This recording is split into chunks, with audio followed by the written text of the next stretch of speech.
வணக்கம் மக்களே, இந்த வீடியோவில் என்ன பார்க்க போகிறோன்னா, பிப்ரவரி மாதம் முதல் அமலுக்கு வந்த ஆதார் கார்டு குறித்த முக்கியமான தகவல் என்ன அப்படிங்கிறத பற்றி தான் இந்த வீடியோவில் பார்க்க போகிறோம். நம்ம சேனலுக்கு யாராவது புதுசாக வந்திருந்தீங்கன்னா மறக்காமல் நம்ம சேனலில் சப்ஸ்கிரைப் பண்ணிக்கோங்க. பக்கத்தில் இருக்க பெல் ஐக்கானையும் கிளிக் பண்ணிக்கோங்க. இந்த வீடியோவுக்கு ஒரே ஒரு லைக்கை மட்டும் கொடுத்துருங்க. வாங்க வீடியோக்குள்ளே போகலாம். பொதுவாக ஆதார் கார்டு குறித்த முக்கியமான அறிவிப்பு என்ன அப்படின்னு பார்த்தீங்கன்னா, உங்களோட பயோமெட்ரிக் அப்டேட்ஸை நீங்கள் கரெக்டாக பண்ணிக்கணும்.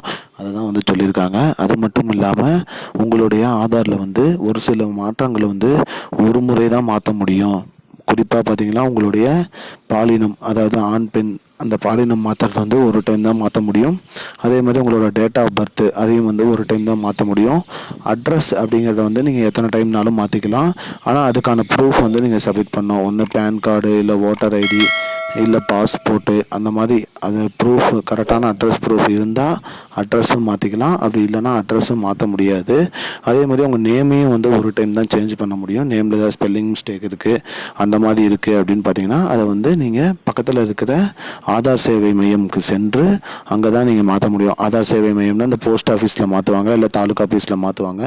நீங்கள் அங்கே போய்ட்டு உங்களுடைய நேமில் ஏதாவது ஸ்பெல்லிங் மிஸ்டேக் இருக்குது, நேம் கரெக்ஷன் பண்ணணும் அப்படின்னு பார்த்தீங்கன்னா நீங்கள் அதில் போய் பண்ணிக்கலாம். அது மட்டும் இல்லாமல் நீங்கள் உங்களுடைய பயோமெட்ரிக் அப்டேட்ஸ் 10 வருஷம் ஆயிடுச்சு அப்படின்னு பார்த்தீங்கன்னா, உங்களோட பயோமெட்ரிக் அப்டேட், அதாவது உங்கள் ஃபிங்கர் பிரிண்ட்டு, கண் கருவிழி ஸ்கேனிங், ஃபோட்டோ, இதெல்லாம் மாற்றணும்னா இதெல்லாம் ஒரு 10 வருஷத்துக்கு ஒரு டைம் நீங்கள் மாற்றாமல் இருந்தீங்கன்னா அதையும் உடனடியாக மாற்றிடுங்க.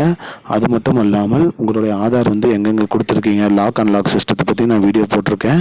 அந்த வீடியோவும் செக் பண்ணி பாருங்கள். லாக் பண்ணி வச்சுக்கோங்க, வேறு யாரும் யூஸ் பண்ணாத அளவுக்கு.